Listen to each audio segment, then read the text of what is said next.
Hi hello friends, ಎಲ್ಲರಿಗೂ ನಮಸ್ಕಾರ. Welcome back to Sirimane ಅಡುಗೆ. ನೆಲ್ಲಿಕಾಯಿ ರಸಂ, ನೆಲ್ಲಿಕಾಯಿ ಚಟ್ನಿ, ನೆಲ್ಲಿಕಾಯಿ ತೊಕ್ಕು ಈ ಥರದ್ದೆಲ್ಲ ಟ್ರೈ ಮಾಡಿರ್ತೀರ. ಯಾವತ್ತಾದರೂ ಬೆಟ್ಟದ ನೆಲ್ಲಿಕಾಯಿ ಉಪ್ಪಿನಕಾಯಿನ ಟ್ರೈ ಮಾಡಿದ್ದೀರಾ? ತುಂಬ ಟೇಸ್ಟಿಯಾಗಿರುತ್ತೆ ಮತ್ತು ಆರೋಗ್ಯಕ್ಕೂ ತುಂಬ ಒಳ್ಳೆಯದು ಮತ್ತು ಕ್ವಿಕ್ಕಾಗಿ ಸಹ ಈ ಉಪ್ಪಿನಕಾಯಿನ ಯಾರು ಬೇಕಾದರೂ ಬ್ಯಾಚುಲರ್ ಸಹ ತುಂಬ ಈಸಿಯಾಗಿ ಮಾಡ್ಕೊಳ್ಬೋದು. ಬನ್ನಿ ಇವತ್ತು ನೆಲ್ಲಿಕಾಯಿ ಉಪ್ಪಿನಕಾಯಿ ಮಾಡೋದು ಹೇಗೆ ಅಂತ ನೋಡ್ಕೊಂಬರೋಣ. ನೋಡ್ತಾ ಇರ್ಬೋದು ನೀವು, ನಾನು ಒಂದು 1/4 kg ಆಗೋಷ್ಟು ಬೆಟ್ಟದ ನೆಲ್ಲಿಕಾಯಿನ ತೊಗೊಂಡಿಟ್ಕೊಂಡಿದ್ದೀನಿ. ಚೆನ್ನಾಗಿ ವಾಶ್ ಮಾಡಿ ಎತ್ತಿಟ್ಕೊಂಡಿದ್ದೀನಿ.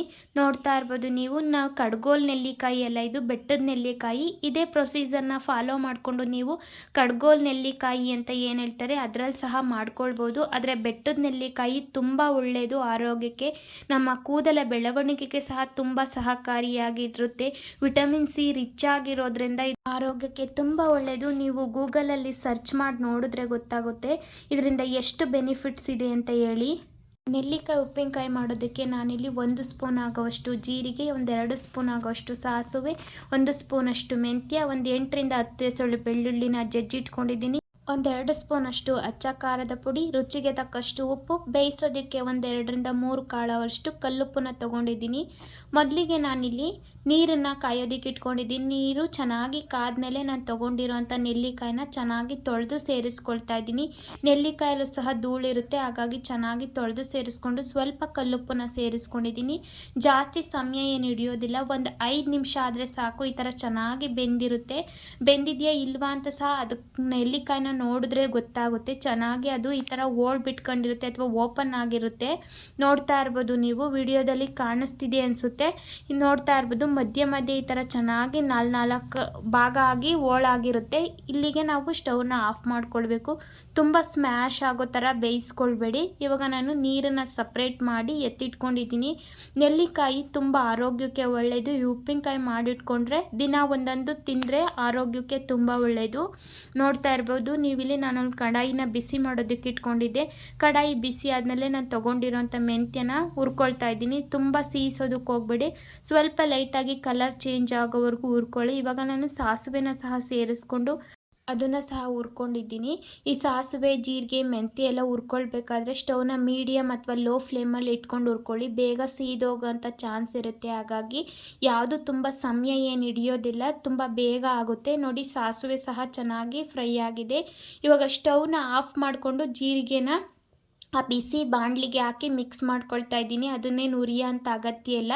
ಇವಾಗ ನಾನು ಇಟ್ಟಿರೋಂಥ ಎಲ್ಲದನ್ನು ಸೇರಿಸ್ಕೊಂಡು ಈ ಥರ ಚೆನ್ನಾಗಿ ಪೌಡ್ರ್ ಮಾಡ್ಕೊಂಡಿದ್ದೀನಿ. ತುಂಬ ನೈಸ್ ಪೇಸ್ಟ್ ಆಗಬೇಕು ಅಂತ ಅನ್ನೋದೇನಿಲ್ಲ, ತುಂಬ ತರ್ತರಿಯಾಗೂ ಬೇಡ. ಇವಾಗ ನೆಲ್ಲಿಕಾಯಿ ಸಹ ಕಂಪ್ಲೀಟಾಗಿ ತಣ್ಣಗಾಗಿದೆ. ನೋಡ್ತಾ ಇರ್ಬೋದು ನೀವು, ಈ ಥರ ಚೆನ್ನಾಗಿ ಓಳೋಳು ಬಿಟ್ಕೊಳುತ್ತೆ. ಬೀಜನ ಸಪ್ರೇಟ್ ಮಾಡಿಕೊಂಡು ಈ ಥರ ಬಿಡಿಸಿಟ್ಕೊಂಡ್ರೆ ಆಯಿತು. ಇದು ಸಹ ತುಂಬ ಟೈಮ್ ತಗೊಳ್ಳೋದಿಲ್ಲ, ಕಷ್ಟ ಅಂತಲೂ ಹೇಳೋ ಆಗಿಲ್ಲ, ಬೇಗ ಆಗುತ್ತೆ.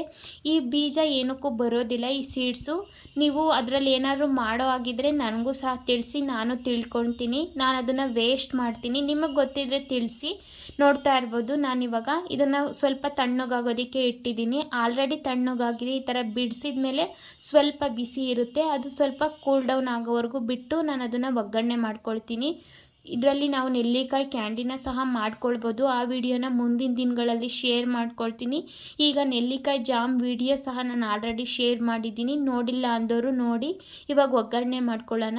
ನಾನಿಲ್ಲಿ 2 ಸ್ಪೂನ್ ಆಗೋವಷ್ಟು ಎಣ್ಣೆನ ಕಡಾಯಿಗೆ ಸೇರಿಸ್ಕೊಂಡಿದ್ದೀನಿ. ಎಣ್ಣೆ ಬಿಸಿ ಆದಮೇಲೆ ನಾನು ಜಜ್ಜಿಟ್ಟಿಟ್ಕೊಂಡಿರೋಂಥ ಬೆಳ್ಳುಳ್ಳಿನ ಸೇರಿಸ್ಕೊಳ್ತಾ ಇದ್ದೀನಿ.